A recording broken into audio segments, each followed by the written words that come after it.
Welcome to the final part of Dominions 5 Abridged. Last time we finally got those decisive battles against Yellow I was kind of trying to avoid.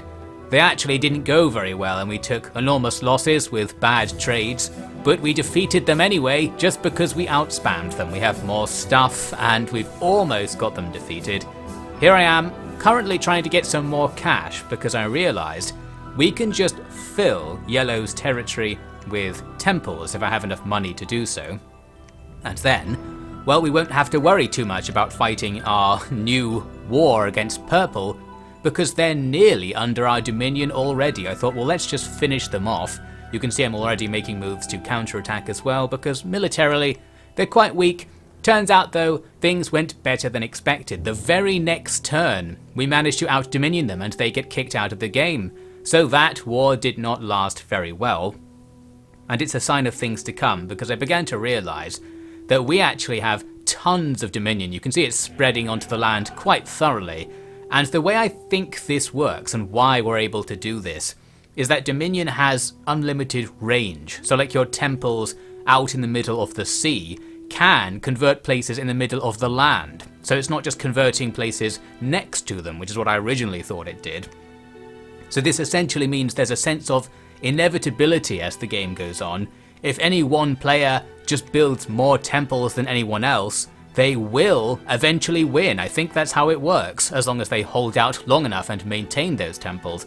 So at this stage, we don't necessarily have to fight red or green very much. We just have to not lose too much territory to them, and we're so far ahead in terms of territory that even if we have to give up loads of land to avoid decisive battle, that's probably fine. We'll still have more temples. And as I said, by spamming loads of temples into Yellow's old territory and then Purple's after that as well, we're just going to have absolutely tons of conversion power operating at a distance, and I don't think there's anything that Red can do about it. Although that said, we can still mess things up, which is why this battle is happening towards the south end of the Red front. My army with tons of horse archers in it actually got attacked by a large enemy force. Not sure why I didn't run away in this case. It's possible I wasn't paying attention, sensing that things are coming to an end. So we took a quite poor battle against a decent enemy force, and I think they broke a siege I was doing. Maybe I didn't realise I had guys doing a siege at some castle or something. The front line's messy enough, it's perfectly plausible that I actually don't really know what's happening. However, that may not matter with our Dominion strength now promising to do the work for us. We had a couple of fort assaults this turn which led to that result. There, we've taken the last of Yellow's territory, so they are now out of the game as well. It's just us, Green and Red. Green already have about half of their territory under my dominion, and that's only going to keep happening.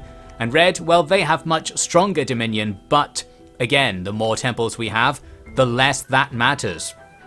Here's a look at my moves for the turn. All over the place stuff is going on. There was a unique event though this turn that I want to take a look at. First, here are the battles going past, and you can see they're going relatively quickly as it just calculates what's happening for you. But then we hit this battle where it decides to hang a lot and very slowly process it. So I was like, oh dear, some kind of climactic battle has happened where all of my troops got teleported to the same spot and forced to fight or something. Well, actually, it wasn't quite so bad, but yes, something suspicious is going on. First, here's a normal battle from this turn. This is our final decisive battle with Green. Most of their stuff concentrated together on one spot, and we fought them with our big blob of mostly land-recruited trash.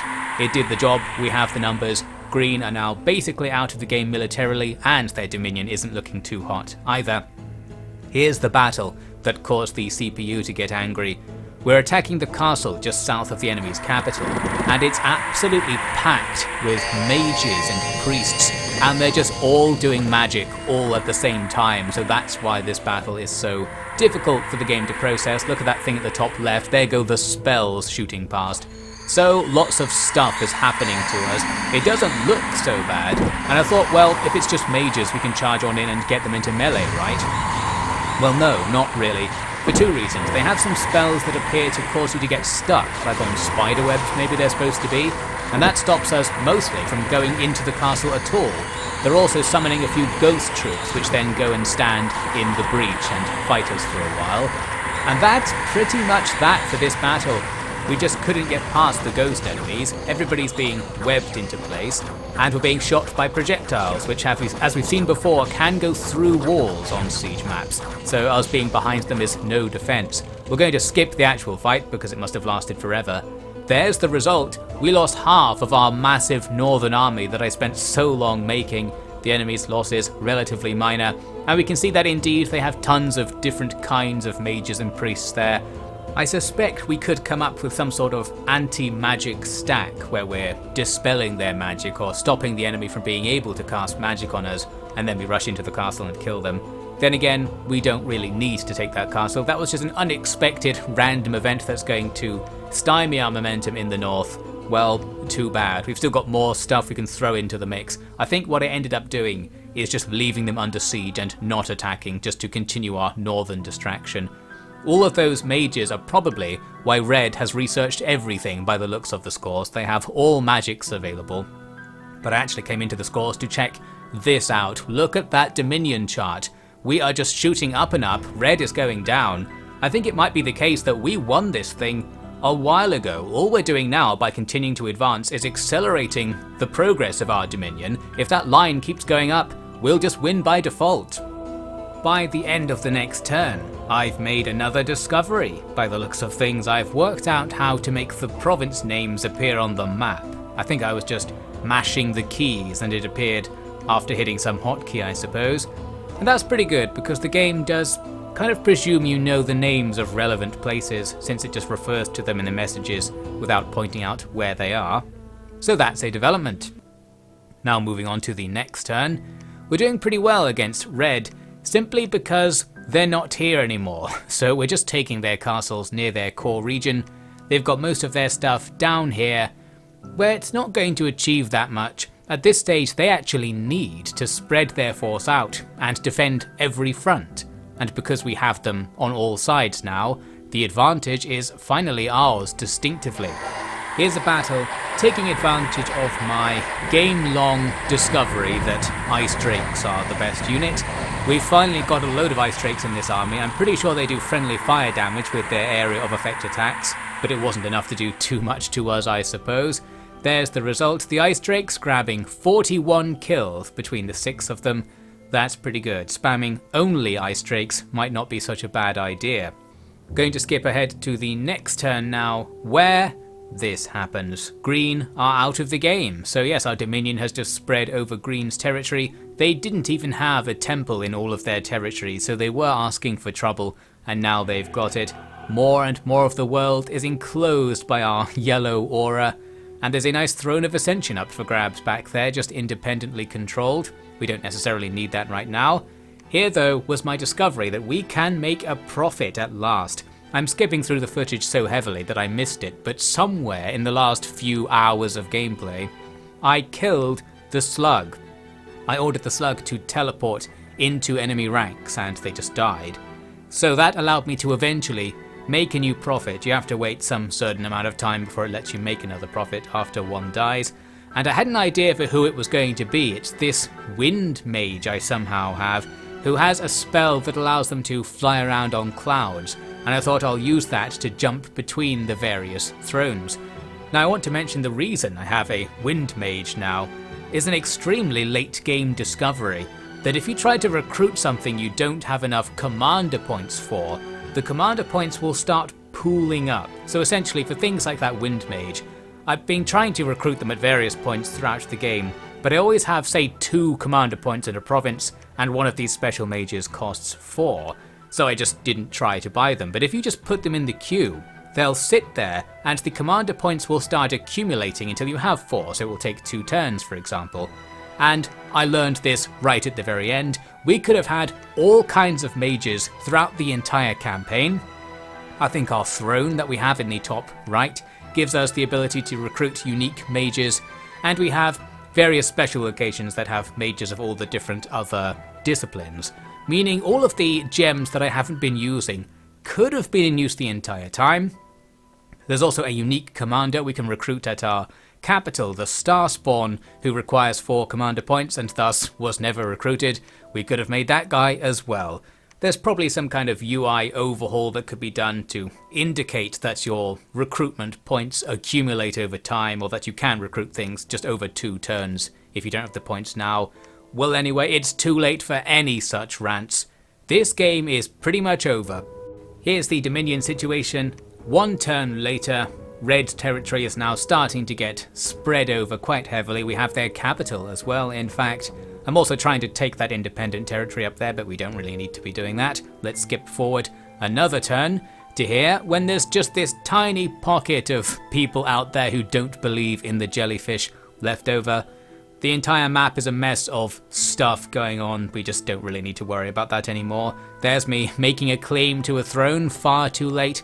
Would have been good to do that way earlier, but I suppose it doesn't matter now either. Now, with so much micro left, I thought, let's try this. I'd seen this ages ago, the fact you can turn yourself over to be controlled by the AI. I thought surely the AI can just take this one in. All we really need to do is survive 1 or 2 turns and that will be it. I was confused though that I could still give orders after having said be controlled by the AI. I didn't know if the AI was going to override my orders. Well, let's just see what happens in the end. We click end turn after not giving very many orders. I hoped the AI would then give them or something after this warning about them having not been given. And the game ends. Now, what I don't know is whether I was just kicked out of the game because I gave myself over to the AI and that was actually the defeat screen, or potentially the game actually ended because we won. It did actually process a bit of the end turn, suggesting it just realised there was only 1 Dominion left after our previous turn, and that was that. Well, whichever the case, we did actually win, probably, and here is a little look at the final scoreboard. We already saw a lot of the scoreboard already, so I suppose we know what's coming here.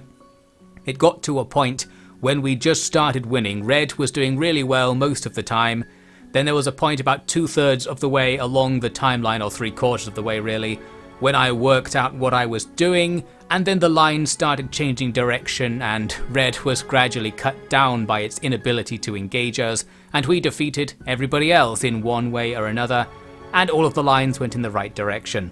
It's very likely the case that our victory actually became inevitable quite a long time ago just because of how the game works, especially with that Dominion system. I think if we have more temples than anyone, they can't stop us unless we actually lose all of our territory or something. And we never really were under threat of losing all of our territory, not because the threat didn't exist, but because the enemy didn't apply it to us. They always had plenty of troops right up until the very end. They just didn't really fight us. They were fighting us a fair bit, obviously I've been skipping over stuff, but they never achieved any major strategic advances or pushed on fronts where they were winning battles or anything like that. Now, to conclude, we can take a look at this fun, colourful show, where it's displaying who had what territories over time and where the dominions were. We can take a look at a faction we never saw there in the middle of the map that presumably died before we even got any line of sight on the land. It's a little bit confusing because the highlighted areas show dominion rather than ownership. So right now, we own most of the sea, but it's all somebody else's dominion. Very confusing. But yes, our early conquest of the second half of the sea no doubt just set us up for life, and then we were only almost scuppered by our war against Purple. It was such a grind, such a waste of troops and resources, that it's possible Purple could have actually bounced back, they just happened not to, and we weren't too disturbed by the other powers on the land, presumably distracted fighting each other, and that's what allowed us to get through in the end. We somehow defeated Purple much later, and from there we had 3 factions worth of territory under our belts, which is enough to start economically spiraling up. You can see Green was having a lot of trouble the whole time with Red. That's great for us. I did wonder why Green wasn't disturbing us even after we took their Throne of Ascension. That's probably why. At the bottom of the land, it appears that a war between the northern Purple faction and Yellow kind of just screwed both sides over, because while they were fighting down there, Red was taking over everything. So by not uniting or working together, Red just absolutely dominated and controlled most of the land for most of the time. But here's the point in the campaign where we are ready to strike against Purple. You can see my little raid going through down there as some of their territories randomly disappear, and we start to gain those beachheads on the edge of Red that we would then use to just harass them for the entire campaign, or run away from them for the entire campaign, and broadly speaking, distract them. Clearly a strategy that only works because of how the AI works, I guess. It must have priorities about what it wants to do, and maybe it's just very focused on doing certain things, even if it suddenly has to waste 10 turns to switch between doing different things, which in a big territory they very well might. So there's purple gone, now our war with yellow begins, and this was the point in the campaign when I started to have money and was spamming temples everywhere as well, so our dominion's going to start making some good progress in all directions. This might have been the point when it tipped over in our favour, the Dominion War, because very rapidly we'll see our Dominion just advances all over the place. We didn't necessarily have to defeat Yellow, I don't think, to win this campaign.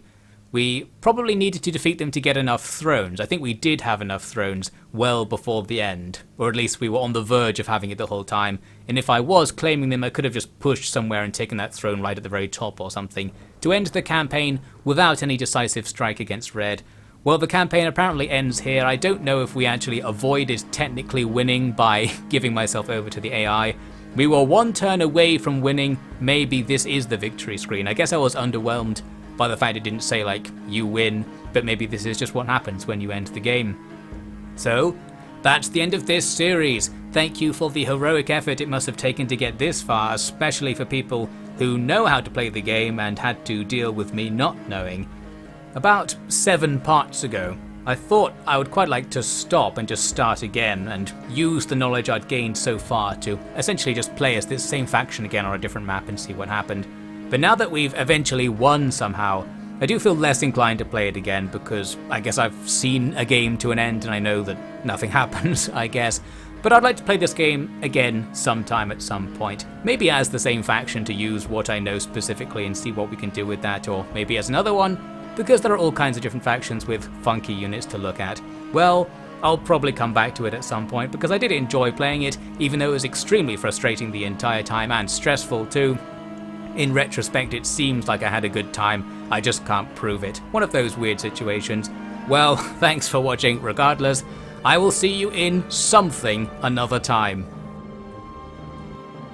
Thanks for watching this OVD gameplay commentary. Check out the playlists on my channel for more.